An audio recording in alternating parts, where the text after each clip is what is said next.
Hello दोस्तों, PD Hindi कहानी पर आपका बहुत बहुत स्वागत है। हमारी आज की कहानी है सास और बहू। विवाह को कुछ ही दिन हुआ था एवं आज कामवाली भी नहीं आई, इसलिए सुमन बर्तन धोने लगी। धोते धोते उसके हाथ से कांच का कप नीचे गिरकर टूट गया। कप टूटते ही वह डरने लगी कि उसकी सास अब बातें सुनाएगी। आवाज से सास दौड़ती आई एवं उससे बोली, बेटी क्या हुआ? सुमन बोली, माँ पता नहीं ध्यान रखते हुए भी कैसे मेरे हाथ से कप नीचे गिर गया। उद्धरण चिन्ह। सास बोली, बेटी चिंता न कर, कप ही तो फूटा है, तुम्हें चोट तो नहीं आई। और भले ही इसके कितने टुकड़े ही न हो जाए, पर मेरी बेटी के दिल के टुकड़े बिल्कुल भी न हो। मेरी बहू से महंगा है क्या यह कप? और हाँ, तुझे अभी यह सब करने की क्या आवश्यकता है? मेहंदी भी नहीं उतरी अभी तेरे हाथों से। अभी तुम मेरे बेटे के साथ अधिक से अधिक समय बिताओ और एक दूसरे को समझो। सास ने अपनी बेटी को बुलाया और उससे कहा, ज्योति इधर आकर अपने भाभी का ख्याल रखो, अभी इस घर में नई नई आई है। ज्योति ने कहा, हाँ माँ।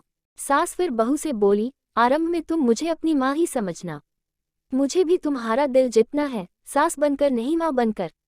देखते देखते सुमन के आंखों में प्रसन्नता के आंसू आ गए और वह सास के पैरों में गिरकर बोली, मैंने एक माँ छोड़ी तो दूसरी नई माँ पाई। अपितु आप मेरे माँ से भी अधिक ममता मेरे लिए रखती हो। अगर घर में यह कप टूट जाता तो माँ भी दो बात कहे बिना नहीं रहती। एक दिन भाभी के हाथ से कांच का गिलास नीचे गिरकर टूट गया। माँ चिल्लाने लगी कि कितनी कीमती गिलास टूट दिया। किसी न किसी बात पर वह भाभी पर चिल्लाती। भाभी भी क्रोध से बोल देती थी कि माँ मैं तो बैठी खाती हूँ, आप तो खड़ी खड़ी खाते हैं। जब से आई हूँ तब से रोज दो दो चार जाली कोटी न सुना दो, तब तक आपको चैन ही नहीं मिलेगा।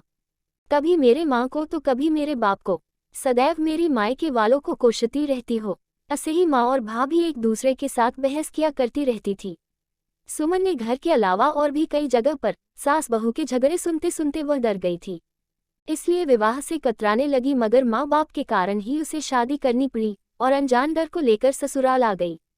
पर आज की घटना से उसकी सोच बदल गई कि सब सास और बहू एक जैसी नहीं होती। नींद न आने के कारण से उसने सोचा कि चलो थोड़ी देर माँ से बात कर लूं। माँ ने इतनी रात को उसे फोन करते देख कहा, बेटी सब कुछ ठीक है न? कहीं तुम्हारे पति से या सास से झगड़ा तो नहीं हो गया? सुमन बोली, नहीं माँ, ऐसा कुछ नहीं है। मालूम है माँ, आज मेरे साथ से कांच का गिलास नीचे गिर गया। तभी सास आ गई। मेरे आगे बोलते ही मेरे सास ने बोलना आरंभ कर दिया, बेटा फिर तेरे सास के चिल्लाने पर तूने अच्छा सा उत्तर दे दिया ना? हाँ बेटा, कभी भी दब कर नहीं रहना। तुम एक पढ़ी लिखी अच्छी लड़की हो, तुम में कोई कमी नहीं है, इसलिए कभी भी किसी की सुनना मत।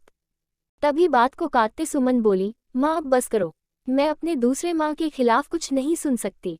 माँ थोड़ा आश्चर्य हो गई और बोली, यह क्या बोल रही हो? सुमन बोली, हाँ माँ, आज मेरे हाथ से जब कप गिरा तो मेरे सास ने बिल्कुल भी मेरे साथ बुरा व्यवहार नहीं किया। अंत में सुमन बोली, अब आप समझ गई न सारी बात? माँ एक और बात कहनी थी, आप बुरा तो नहीं मानोगे? उसकी माँ बोली, हाँ बोल बेटा।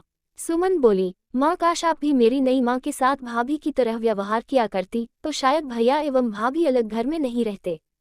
अपनी बेटी की यह सब बातें सुनकर उसे एहसास हुआ कि उसने अपने बहू के साथ गलत व्यवहार किया था। उसकी बेटी ने उसकी आंखें खोल दी। सुमन उससे पहले कुछ बोलती तभी उसकी माँ बोली, सुमन अब जब तू यहाँ आएगी तो पूरे परिवार को एक साथ पाएगी। अब फोन रख, मुझे बेटे और बहू की स्वागत की तैयारी करनी है। विवाह के पश्चात नई जिंदगी की शुरुआत में यदि सास समझदारी से काम नहीं लेती, अपनापन नहीं जताती, तो शायद शुरुआत की नींव ही कमजोर होने से पूरी जिंदगी में दरार पड़ जाती है।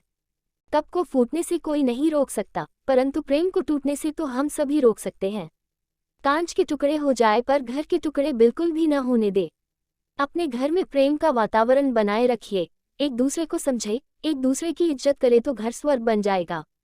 घर नर्क से स्वर्ग में बदल सकता है अगर बहू सास को माँ मान ले और बहू सास बहू को बेटी मान ले। दृष्टि बदलने से सृष्टि बदल जाएगी और एक स्त्री चाहे तो घर को स्वर्ग बना सकती है और चाहे तो नर्क भी बना सकती है। दोस्तों, आपको आज की कहानी कैसी लगी कमेंट करके जरूर बताएं और इस वीडियो को लाइक शेयर एवं चैनल को सब्सक्राइब करें। Folded hands. धन्यवाद। Folded hands.